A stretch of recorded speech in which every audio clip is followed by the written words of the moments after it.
What's going on? Brian Tong here, and welcome to the Apple Bits for everything good and bad inside the world of Apple. And you know, I am ready for this because we just got an Apple keynote and a whole bunch of goodies from them. So are you ready to keep track of how many good apples and bad apples we have a-coming? Because they are a-coming.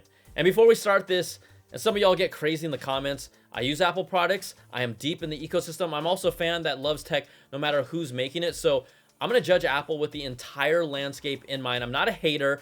I just like to keep it real with y'all. So keep watching if you can handle it. All right, let's just get into it. And the flagship product, the big announcement we all came to see. What's Apple been cooking? The iStove. Hey, who put that in there? Okay, those Redditors. Yeah. Come on. You know what I meant to say is I shave? Guys, I'm trying to be serious here. This is a very important video, okay? So let's get to it. The iPhone 11 Pro and iPhone 11 Pro Max. Or the iPikachu, Splinter Cell, iArnold Bazooka.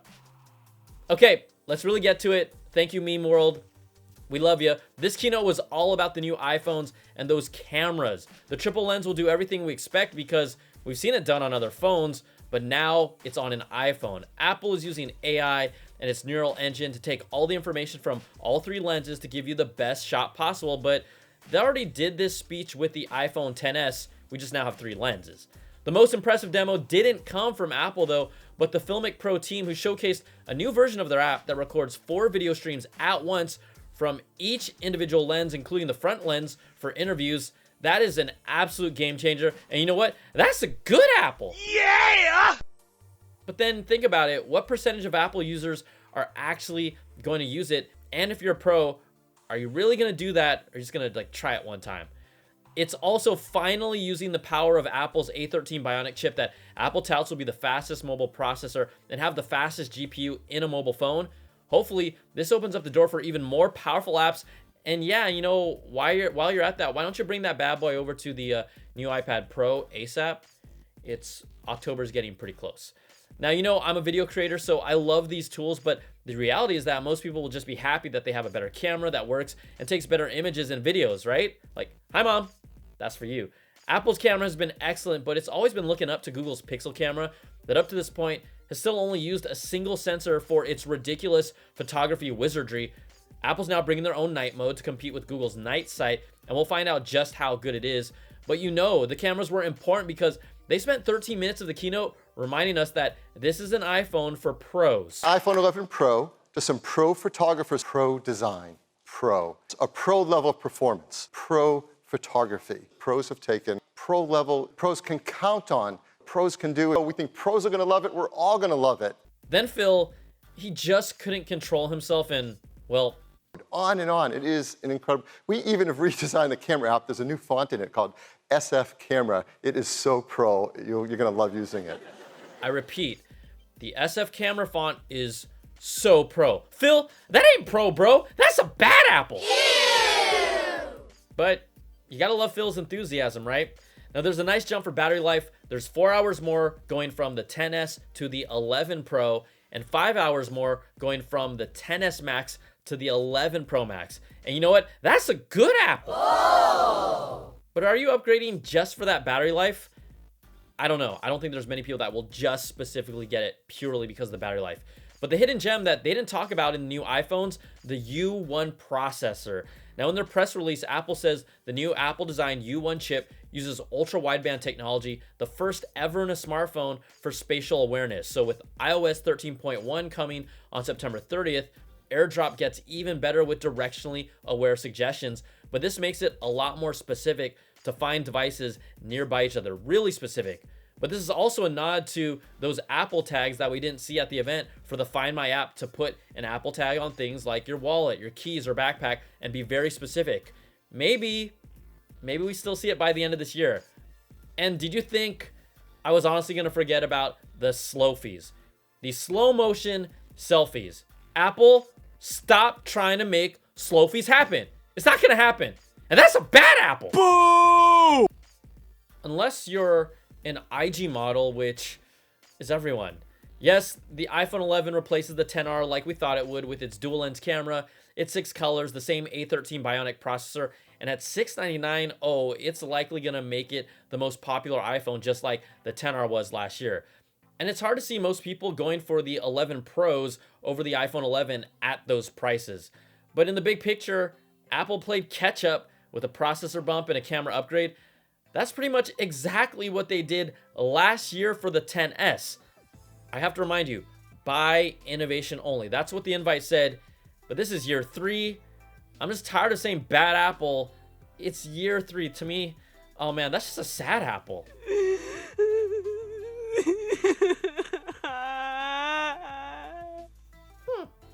And you know Johnny Ive, right? He had to be having so much fun designing almost the same phone for 3 years in a row. Now, you might be in the market for a new iPhone, and the 11 and 11 Pro will be good for you, but this is not even close to any kind of a big jump from Apple. And if you're good with your phone today, you're arguably going to be good with it for another year. And remember what I said, I did the video, iPhone 2020. That's the next big jump for the iPhone. Now, the iPhone 11 starts at $699, iPhone 11 Pro starts at $999, 11 Pro Max at $1099. Pre-orders are this Friday, September 13th at 5 a.m. Pacific time, and they'll be available in store on September the 20th. Overall, the iPhone is a nice upgrade if you're in the ecosystem, but the reality is that it's just catching up to what the industry is doing and their cameras. All right, let's talk Apple Watch. The most exciting product in Apple's product line surprised us with a new always on display that had me like wanting it bad. I was like hyped up thinking, dang, do I need to jump from a Series 4 to a Series 5 because you know how much I love this thing. But then I heard there's a compass? Like a compass? I didn't even know I needed a compass in my Apple Watch. Well, that's because I don't. The processor looks like it's virtually unchanged. Battery life stays the same, 18 hours with the always-on screen. And then reality hit. You know, there's no reason for me to upgrade from a Series 4 to a 5. And the screen right now, I mean, it already reacts fast enough when I flip my wrist. But the biggest issue for me, the Apple Watch presenter, Stan Ng, looks a lot like my brother, Jason Tong. And I'm not saying that all Asians look alike, but Stan Ng looks like my brother, Jason. So fine. Maybe some do. And I'm allowed to say that. All right, I'll get an Apple Watch to review, but if you have a Series 4, you definitely don't need a Series 5. If you're looking for the new form factor and you're ready, go for it because there's a lot of people on the Series 0, 1, or 2 that never upgraded. The Series 4, it's being taken away, but really your best deal right now is to snag a Series 4 at a good price because it is really so close in specs to the Series 5. Get it before the Series 4 is sold out. And they just didn't do enough with the 5 for me. We didn't expect them to, but we didn't even see the sleep tracking that was rumored on it. But hey, if you really want a ceramic Apple Watch, you can for $12.99 with a Sport Loop. That's $1,299 and then $13.99 if you want it with the leather loop. Yee. Now the Apple Watch GPS only models start at $399 for aluminum, $699 for stainless steel, $799 for titanium, and $12.99 for ceramic. You can order them today and they'll be available in store on the 20th. And we're not going to forget about the iPad, the 10.2-inch Retina display iPad. That's not innovation. It's just a nice buy for an entry-level one. If you've owned an older one and you don't want to spend money on the Pro, it catches up with first-gen Apple Pencil support, an A10 processor from 2017, and full-size smart keyboard support. This isn't for me, but it is a great value at $329 and exists as long as Apple can make their margins on it. That's a Tim Cook special from the iStove. So this gets for me like a meh Apple. It's not my thing. Now in the update, everyone wants to know iOS 13 and watchOS 6 will be released on September the 19th. iPadOS will officially reach the public on September the 30th, but macOS Catalina still has no specific date, but it's expected sometime in October, which is prime for us to still maybe see all the hardware they didn't announce, like the new iPad Pros with a triple lens camera. What about the rumored 16-inch MacBook Pro?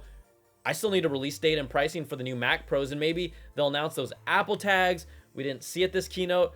That's enough stuff for another keynote this year, right, Apple? Like, Apple, please? Okay, and services, the Apple Arcade game subscription service launches on September 19th for $4.99 a month and a free 1-month trial. That's worth checking out. And finally, they delivered Apple TV Plus gets a launch date November 1st in over 100 countries, and it comes out in a surprising price point of $4.99 a month. Now, Apple did not make it clear which shows will actually be part of their launch, even if they've been promoting The Morning Show and Dickinson. But we finally got our first look at the show C with Jason Momoa. He's a man living in a world that I guess can't see because the show is called C. It kind of looks like Bird Box meets Game of Thrones. So if you think about it, he's like a sea man that is also DC's Aquaman. So you start getting it like sea and then water and then Aquaman. Oh.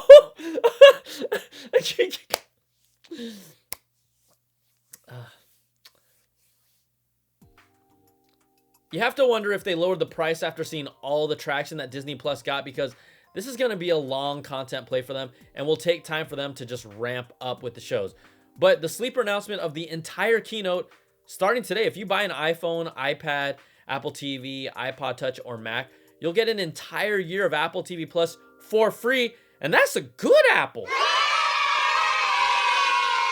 You know, this is something only Apple's ecosystem can support, because they're hoping that you'll find something that sticks and then stay with the service. And just from iPhone sales alone, it creates this user base of around 40 million year-long subscriptions in just 3 months. And you know it'll be a whole lot more when you add on all their other devices that are sold.